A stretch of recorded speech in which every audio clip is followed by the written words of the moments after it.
Bonjour. Bonjour.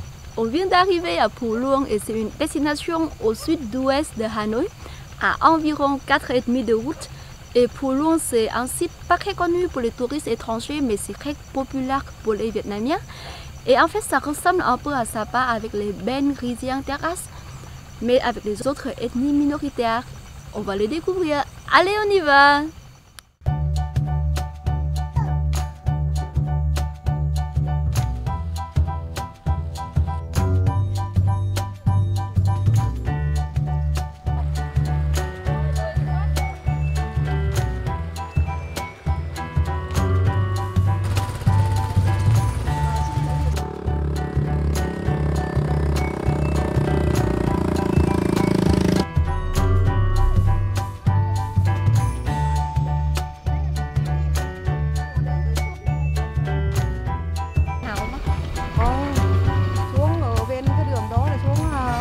Gọi là Mũng Niêm đấy.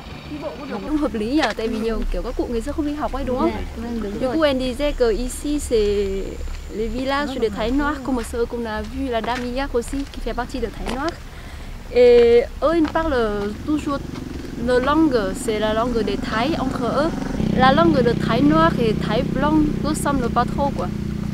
Des fois, ils ont du mal à comprendre l'autre aussi. La langue la ressemble pas mal à la langue thaïlandais ancienne. En fait, elle disait qu'on distingue entre Thái Blanc et Thái Noir, c'est juste avec le costume traditionnel. Alors, maintenant, la plupart des gens qui portent plus le costume traditionnel, juste dans les occasions très importantes, je pense. Đây, cái lá này, biết cái lá gì không?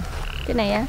Du coup, elle disait que c'est aussi un médicament douce. Du coup, par exemple, ça calme beaucoup les piqûres des insectes comme moustiques ou fourmis ou n'importe quel insecte là. Et elle disait aussi ça peut aussi aider à calmer, comment? Quand on saigne, on peut utiliser ça comme ça. Et après, ça coupe le sang quoi. Comment tu dis en français? Ça arrête les hémorragies. Ça arrête les... Ah oui, Mais c'est marrant parce qu'au milieu, nulle part, entre pousse. tous les rizières en terrasse comme ça, là, ça pousse. Ils ont planté quelques légumes. Ouais. Ça fait marrant. Et c'est marrant, il disait que là maintenant, la plupart des rizières sont la rizière de riz gluant. Ouais. Après, on ne peut pas distinguer maintenant parce qu'elle est locale, qu'elle le sait, parce que sinon, il faut qu'on voit quand ça donne les graines. On peut distinguer, mais là, comme ça, juste les feuilles. Moi, j'arrive pas. Họ thu mua cao, giá cũng cao đấy. Là vâng.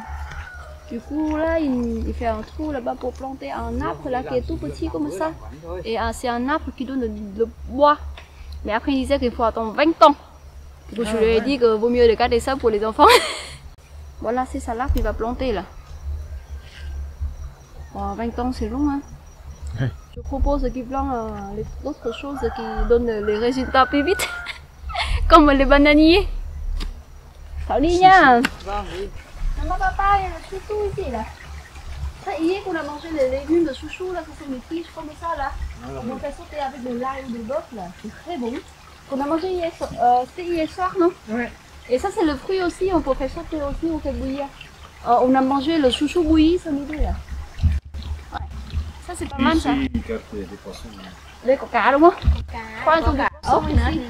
Ah ils élèvent aussi les escargots. Vous serez intéressant hein. Parce qu'ils disaient aussi que là ils élèvent tous les poissons ici en fait. Bon, la plupart pour manger pour manger à la maison. Parce que les poissons ici qui mangent que les arbres et tout. Du coup c'est plutôt organique. Et ça prend quand même 2-3 ans pour avoir un poisson de 1,5 ou 2 kg. Du coup en fait il grandit pas très vite là. Ouais, ça prend par rapport temps, parce que on m'a dit qu'ils le vendent à 4-5 euros le kilo. Je me disais que tiens, c'est le même prix que chez nous. Mais tandis que chez nous, c'est le poisson industriel qui n'a rien à voir. Je crois qu'au bout de quelques mois, c'est déjà vendu quoi. Mais ici, c'est 2 ans. Ouais, elles n'avaient pas l'air sûres de la durée d'élevage d'un poisson. Hein. Ils savent pas, je pense. Elles disaient c'est long. Juste quand ils ont envie, ils viennent chercher, ils viennent pêcher le gros et après ils mangent ses œufs. Ouais, c'est ça. Du coup, ce qu'on a appris ici, c'est la plupart des gens sont agriculteurs et après ça ils cultivent d'autres choses à côté comme le poisson, les escargots ou les animaux aussi. Ils ont les vaches derrière là pour gagner un peu plus d'argent. Du coup la vie reste zen et tranquille ici. Mais c'est sûr qu'ils ne sont pas riches. Mais ils doivent être très heureux. Après, j'adore les gens ici, ils sont encore très accueillants, très souriants. Et ils ont l'air d'être prêts pour partager là. Ouais, c'est clair. C'est bien. Ouais. Là, c'est très bien. Hein. Ça discute beaucoup. Ouais, ça discute beaucoup. Hein. Et dans le passé, il y avait beaucoup des animaux très dangereux. Il y avait même le tigre ici. Et c'est pour ça les Thaïs, ils ont construit les maisons sur pilotis comme ça, assez haut. Et après ça, c'est sûr qu'ils vivent là-haut. Et au rez-de-chaussée comme ça, ils mettaient souvent les animaux, les outils de travail et tout. Et ils disaient surtout qu'avant, autour de la maison, ils ont tous construit comment on dit, la barrière très haut et très solide pour protéger les animaux sauvages. Ouais. Et maintenant, ce qui est bien ici, c'est que je vois, il y a quand même pas mal de maisons sur pilotis ici encore. Et Gum disait que, en fait, si les gens qui ont un peu plus d'argent, ils préfèrent aussi construire les maisons sur pilotis en bois. Parce que cette maison-là, ils peuvent revendre plus tard, plus cher. Mais le problème, c'est que maintenant, c'est interdit d'aller dans la jungle chercher le bois aussi, parce que c'est à protéger aussi. Et ils doivent acheter le bois et tout pour construire la nouvelle maison en bois, du coup, ça coûte assez cher.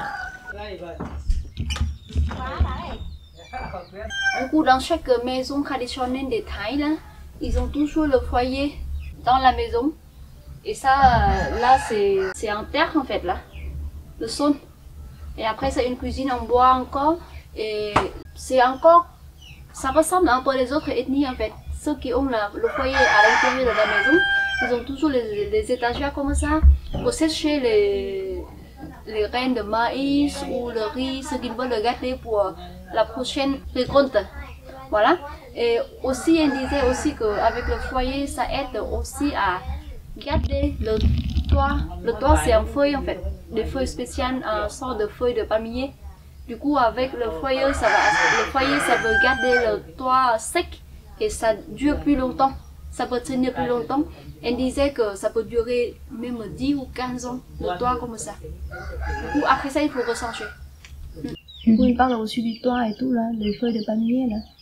Il faut venir à la jungle pour les chercher. Heureusement, ils ont tous la famille, les amis ici qui habitent autour. Du coup, ils les aident aussi à aller dans la jungle pour chercher les feuilles comme ça. Ils disaient qu'il faut peut-être 2000 feuilles de palmier pour sa maison, là, comme ça. Ouais. Bon, on va y aller, là. Il commence à se faire tard.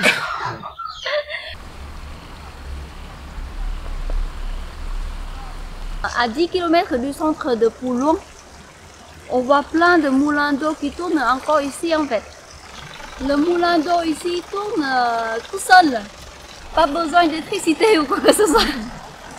Du coup, il y a un système là. Du coup, le moulin qui tourne comme ça. Et après, l'eau va entrer dans les petits tuyaux en bambou comme ça.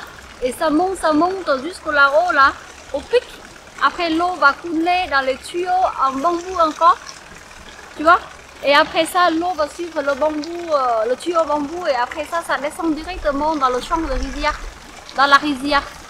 Et elle disait que ça appartient à une famille seulement, normalement. Ou des fois aussi, ils peuvent mettre l'argent ensemble pour construire ça. Et ils vont mettre de l'eau dans la rizière la plus haute. Et après ça, quand c'est plat, ça va descendre petit à petit dans les autres champs.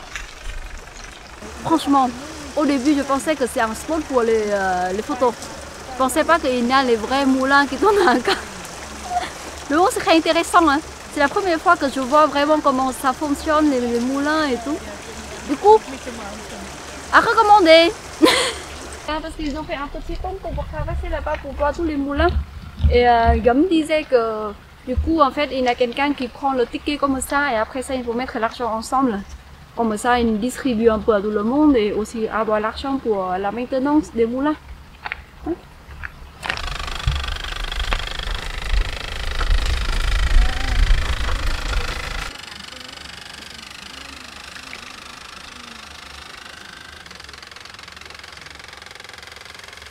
On arrive à la fin de cette vidéo sur Phu Luang. Phu Luang, c'est une destination qu'on vous recommande forcément pour passer 2 ou 3 jours, pour se balader au milieu des rizières en terrasse et pour rencontrer les locaux qui sont très gentils et accueillants. Et le meilleur moment pour visiter Phu Luang, c'est de mars à juin ou d'août à octobre, quand il y a le riz dans les rizières. J'espère que cette vidéo vous a plu et n'hésitez pas à mettre un commentaire et un pouce bleu. À la prochaine!